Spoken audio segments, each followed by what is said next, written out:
Camp Hope, it's Kayla. I'm making this video to tell you guys about a special skill I have and something I'm really passionate about, which you may already know, and that is fencing. So I've been fencing since I was 10 years old. I fenced competitively. I fenced in college. I went to Drew specifically to fence, and I've also assistant coached a bunch at my fencing club in Rochester. Fencing is a super old sport. It's actually one of the oldest sports recorded in the history of the whole world. It's one of the very first sports that was in the Olympics, and something that's really cool about it is that even though it's an old sport, it's a sport that's actually continuously progressing and updating. Actually, just in the past few years, there's been huge rule changes, which I think is pretty cool. So there's 3 different kinds of fencing: foil, saber, and épée. So I do saber, which looks like this. It kind of looks like a pirate sword. It's not a sword though. We never call it a sword because it's not sharp, so it's not a sword. So we just call it by its name. It's a saber, fencing saber. And so saber fencing is based off of cavalry, which means horseback fighting. So back in the Renaissance time, when knights would go off and do what they did, they would ride on horses during it, and they didn't want to hurt the horse, so they would always try and go above the hips. So for saber fencing, the target area is everything above the hips, including the head. And I'll show you my equipment in just a minute, and you'll get to see what I mean more about that. But this is saber. We have the guard and the blade and the tip, which, as you can see, is not sharp. Fencing is super, super, super, super safe. It doesn't actually hurt. You're hitting people, but you're not hurting them, which is cool. Super safe, fun sport. Another weapon is foil. So I have a foil here. Foil is the most common type. I don't know if you guys have seen The Parent Trap, but that's what they're using in The Parent Trap.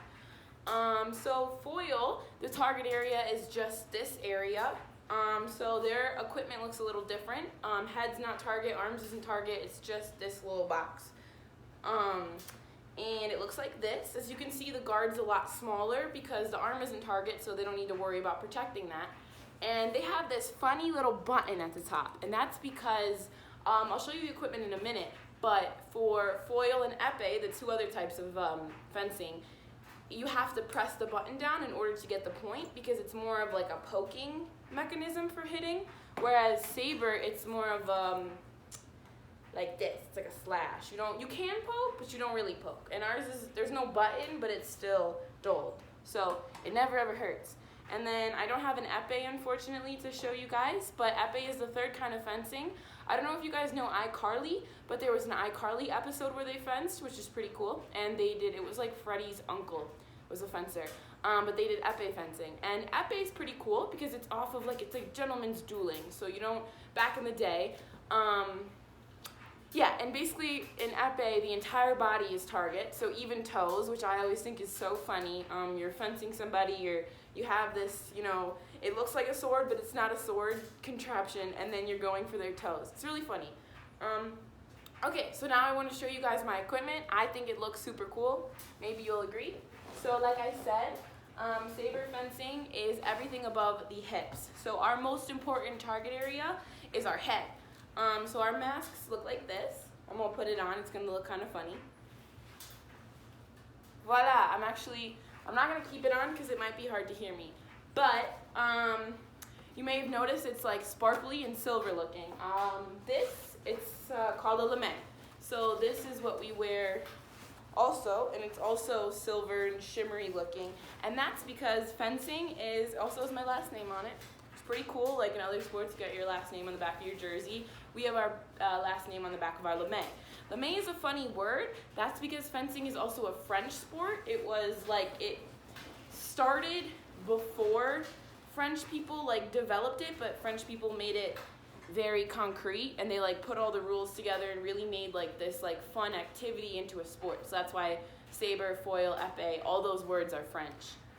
So the reason it's all sparkly is because everything in fencing is electric. So we are hooked up to these machines, and those machines are hooked up to these body cords. And these body cords go through our jacket, they go through our arm like this, and they plug into the machine.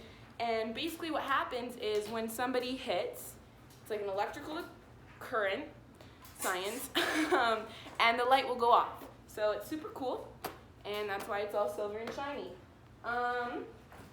Yeah, so we have a bunch of protective equipment in fencing because, like I said, like nobody ever gets hurt. That's like the whole point of it. So in addition to wearing these lames, which let us know when we hit our opponent or when our opponent hit us, we also wear jackets. So we wear the jacket underneath. And yeah, I'm gonna put these on for you guys really quick so you can see what it looks like. And oh, we also have gloves to protect our hands. Where's my glove? Here's my glove.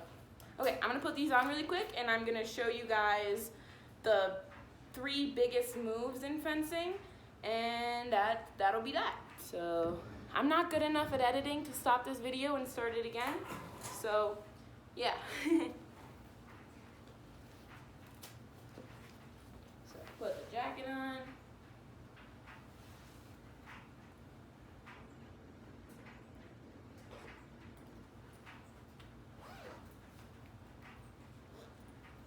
We put the lame on. Usually you're also wearing shoes, but I'm inside right now, so no shoes. Oh wait, I can show you how this goes too. This will maybe explain it better. So unwrap the cord and you put it through the arm. This.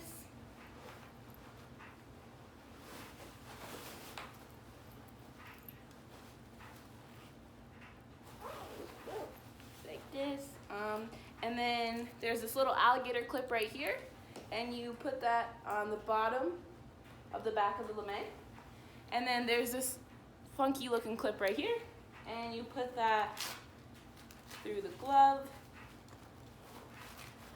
and then you plug it into the saber.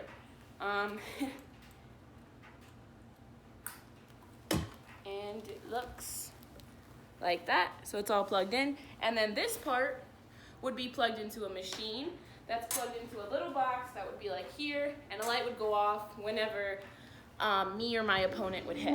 So I'm not gonna put my mask on just so you guys can still hear me. So in fencing, like I said earlier, the French really developed it and made it a sport. So all of the moves are French too.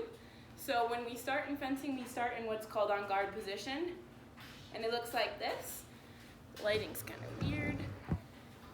Looks like this. So it's like my feet are in an L shape and my knees are bent. And I'm like this. And then the ref will say en garde, prêt, allez, which means ready, go in French. Or sometimes they say it in English, they just say ready, fence. And so the 3 most important moves in all 3 types of fencing is advance, retreat, and lunge. So pretty simple. Advance sounds like what it is. Advance. So you're just moving forward. It's literally just like a front step, back step. And then retreat, back step, front, back foot, front foot. So advance, front foot, back foot, retreat, back foot, front foot. Super simple. And then a lunge you do when you want to actually make the touch on your opponent. So you make sure you're in the correct distance, you make sure you see an opening on their target area, and then you extend your arm, kick, and lunge. Usually it's a lot faster than that, but I'm on a slippery floor, so I'm not gonna go too fast. And maybe I can lunge facing you guys super quick. Not really, because it's slippery, but it looks kind of like that. And then another big part of fencing is blocking, or we call it parrying, because the French word. So I can show you the saber parries really quick. We have parry 3, which is defending this arm. It looks like on guard position. Parry 4, protecting this whole area. And then parry 5, which is protecting my head. So that is Kayla's super quick 10-minute fencing lesson. Fencing is really awesome because even though it's mostly an individual sport, you also learn a lot about how to respect an opponent, how to be disciplined, how to self-motivate, which I think is maybe the most important thing it teaches you, to be your own teammate. And like I had teammates in college and you have a coach, but it's a lot of believing in yourself. That's honestly the biggest thing it is. When you're fencing, it's you, your opponent, and the ref. And you have to be able to tell yourself that you can do it because you can, and then you just execute it. So a lot of self-motivation and discipline and dedication in the sport, which is all really awesome. And if you guys are interested in fencing, there's a lot of it locally in the northern New Jersey area. You guys actually live in like the very best place for fencing in the whole country, which is really cool. Most of the high schools you guys will go to actually have fencing, and it's really awesome. If you have any questions about it, I'll be more than happy to tell you about it. Okay, bye.